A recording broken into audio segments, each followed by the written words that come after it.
नमस्कार, मैं हूं ज्योति सिंह। शुरुआत करते हैं खबरों की और अहम खबर के साथ। शुरुआत बच्चों की थाली में जहर। जी हां, सुकमा से यह खबर आई जहां बच्चों के खाने में फिनाइल पर हाईकोर्ट ने सख्ती दिखाई। हाईकोर्ट ने इस मामले का खुद ही स्वतः संज्ञान लिया और कहा कि अनहोनी होती तो संभालना मुश्किल होता। हाईकोर्ट ने मुख्य सचिव से शपथ पत्र में जवाब भी मांगा है। अब इस मामले की 17 सितंबर को अगली सुनवाई होगी।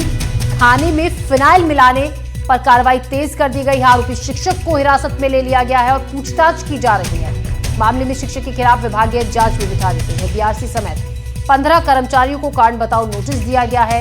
400 छात्रों के खाने में मिलाया गया था फिनाइल। शक होने पर कर्मचारियों ने खाने को रोका। सुकमा के पकेला आवासीय विद्यालय का यह मामला है। छत्तीसगढ़ के सुकमा जिले से सामने आई जहरकांड की साजिश ने पूरे प्रदेश को हिलाकर रख दिया है। पकेला पोटा कैबिन स्कूल में करीब 400 बच्चों को मिड डे मील परोसा जा रहा था और इसी दौरान भोजन में फिनाइल जैसी जहरीली चीज मिलाने की कोशिश सामने आई। इस मामले में पुलिस ने आरोपी शिक्षक को हिरासत में ले लिया है। साथ ही विभागीय जांच भी शुरू कर दी गई है। बीआरसी समेत 15 कर्मचारियों को कारण बताओ नोटिस भी जारी किया गया है।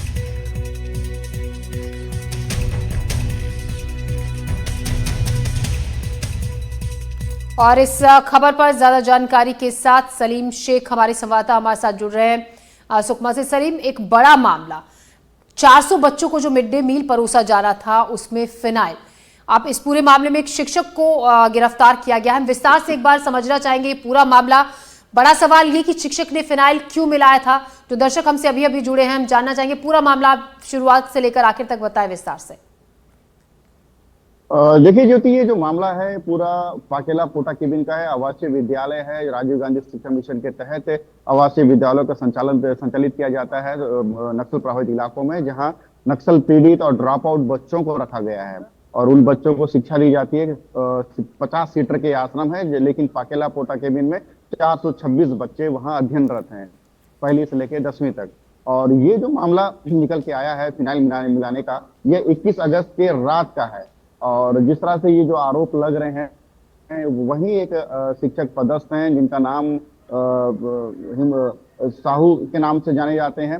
और ये शिक्षक पे आरोप ये लग रहा था कि इनके खिलाफ पहले से अधीक्षक, उस कोटा के भी जो अधीक्षक पदस्थ हैं, उस अधीक्षक और ये शिक्षक के बीच में लंबे समय से एक अनबन चल रही थी। दोनों के बीच में द्वेष भावना चल रही थी और जिसका खामियाजा इन्होंने बच्चों के जान के खिलवाड़ करते हुए लेने की कोशिश की। हालांकि वक्त रहते वहां के जो बच्चों ने उसे देख लिया और जिस तरह से एक प्रक्रिया होती है खाना परोसने से पहले कि बच्चों को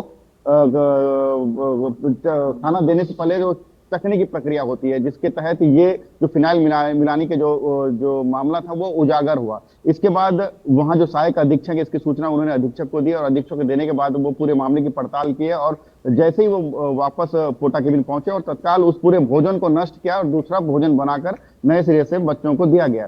तो ये एक बड़ा लापरवाही वाला मामला सामने आया है। दो अधीक्षक और शिक्षकों के बीच में लड़ाई का जो बदला है वो बच्चों से लिया जा रहा है। हालांकि जो शिक्षकों के बीच में जो लड़ाई चल रही थी वो लंबे समय से प्रशासन को थी, शिक्षा विभाग के उच्च अधिकारियों के थी, लेकिन उन्होंने वक्त रहते इसे संभालने की कोशिश नहीं की, उनके बीच में समझौता नहीं करवाया, लेकिन जिसके चलते ये एक बड़ा खामियाजा होते होते बच गया। लेकिन वक्त रहते इन्होंने इस मामले को सुलझा जरूर लिया है। लेकिन अगर मान लीजिए अगर वो बच्चे को उस भोजन को ग्रहण कर लेते, बच्चे खा लेते, तो एक बड़ा हादसा होता जिसे संभालना मुश्किल होता। जिस तरह से हाईकोर्ट ने इस मामले को संज्ञान लिया है, उनका एक जो टिप्पणी आया है कि मामला संभालना मुश्किल हो जाता बच्चों की कैजुअलिटी को लेकर। जी बिल्कुल, जरूर सही बात है, क्योंकि जो माहौल जिस तरह से बन गया था, जिस तरह से बच्चों में अभी भी दहशत देखने को जो मिल रही है, वो दहशत बताता है कि बच्चे कितने सुरक्षित है सरकारी आवासीय ये।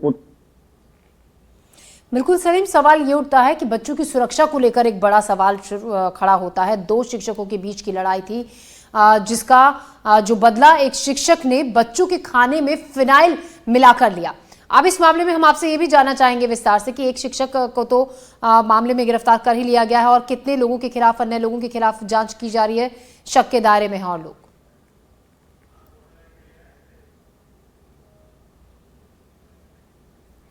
सलीम हमारे सहयोगी, हम उनसे एक बार फिर से बातचीत करने की कोशिश करेंगे। एक बार हम बता दें पूरा मामला। दरअसल खाने की टेस्टिंग के दौरान जब ये महसूस हुआ कि खाने में फिनाइल मिलाई गई है, तब बच्चों ने इसकी जानकारी अन्य शिक्षकों को दी। उसके बाद जांच की गई, तब पता चला कि खाने में 400 बच्चों को खाना जो परोसा जा रहा था मिड डे मील का, उसमें फिनाइल मिलाई गई थी। सलीम शेख इस खबर पर हमारे साथ हमारे संवाददाता लगातार जुड़े हुए। सलीम, एक बड़ा सवाल ये भी खड़ा होता है कि दो शिक्षकों के बीच की लड़ाई थी, उसमें 400 बच्चों की जिंदगी एक तरीके से दांव पर लगा दी गई, जिस तरीके से उनके मिड डे मील में फिनाइल उस शिक्षक ने डाल दी थी। देखिए, इसके पीछे राजनीतिक जो हस्तक्षेप होते हैं पोटा केबिन आवासीय विद्यालयों में, खास करके ये सबसे बड़ा कारण है। मैं इसे बताना इसलिए चाह रहा हूं क्योंकि होता ये है, जितने भी जो आवासीय विद्यालय हैं जहाँ 500 सीटर बच्चे अध्ययन रहते हैं, उन इलाकों में क्या होता है कि राजनीतिक हस्तक्षेप होती है।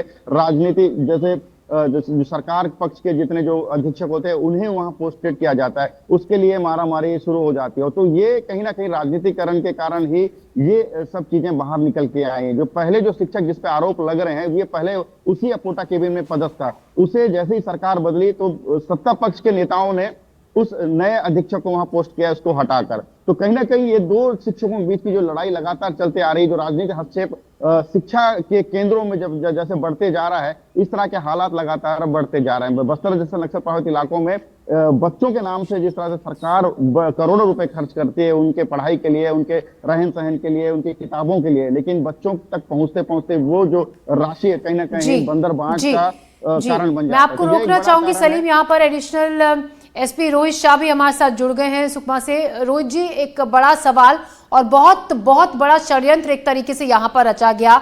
आपसी जो लड़ाई थी, जो राजनीति एक तरीके से पद को लेकर चल रही थी, उसका बीच में जो फंस गए वो मासूम बच्चे, जिनको वो मिड डे मील परोसा जा रहा था जिसमें फिनाइल मिला दी गई थी। जी, इसमें एक आपराधिक प्रकरण ऑलरेडी पंजीबद्ध किया जा चुका है हमारे छिंदगढ़ थाने में 109 BNS के अंतर्गत हत्या का प्रयास में, और जो संदिग्ध हैं उनको हिरासत में ले लिया जा चुका है, उनसे पूछताछ भी की जा रही है। जी रोहित जी, कितने लोग हैं जो अभी हिरासत में लिए गए हैं इस मामले में? इसमें अभी एक संदिग्ध है, एक सस्पेक्ट है, और लोग पूछताछ के लिए हैं, और जैसे जैसे इसमें तहकीकात होती रहेगी और भी इसमें और चीजें खुलने की संभावना है। जी रोहित जी, यहाँ पर सवाल ये भी खड़ा होता है कि जब ये पूरा काम किया गया है, सिर्फ कुछ लोगों का तो ये काम नहीं हो सकता है। मेरी भगत शुरुआत से नीचे से लेकर ऊपर तक इसमें रही होगी, क्योंकि प्रॉपर एक प्रोसीजर होता है। जब मिड डे मील परोसा जाता है, उसको पहले टेस्ट किया जाता है, जब तरीके से पकाया जाता है, यानी कि नीचे से लेकर ऊपर तक के कई लोग इसमें शामिल थे जिन्होंने इस खाने में फिनाइल मिलाया। एक्चुअली जो टीम फूड सर्व करती है बच्चों को, उसी टीम ने पहले ही देख लिया था। उन्होंने जो बदबू आ रही थी वो सस्पिशियस हो गए थे, तो उसके आधार पे खाने को पहले ही फेंक दिया गया था। बच्चों को ये मतलब नहीं प्रोवाइड किया गया था, और अभी तो इसमें FIR पंजीबद्ध हुई है। इसमें इन्वेस्टिगेट करेंगे और जो कुछ भी इसमें मैटर रहेगा और भी जो कुछ भी होगा आपको कम्युनिकेट किया जाएगा। जी रोहित जी, आपका तमाम सवालों के जवाब देने के लिए और हमसे जुड़ने के लिए बहुत बहुत शुक्रिया वक्त देने के लिए। तो एडिशनल एसपी जो कि इस पूरे मामले की जांच कर रहे हैं, उनका कहना है कि इस पूरे मामले में अभी इन्वेस्टिगेशन जारी है, लोगों से पूछताछ की जा रही है, कुछ लोगों को हिरासत में भी लिया गया है और ये चेक किया गया कि कौन कौन उस वक्त वहाँ पर मौजूद था। अभी भी जांच की जा रही है और कुछ और लोग भी आने वाले वक्त में इस पूरे मामले में पुलिस की गिरफ्त में आ सकते हैं। तो 400 से ज़्यादा बच्चे जिनको मिड डे मील परोसा जाना था, उसमें फिनाइल मिला दी गई।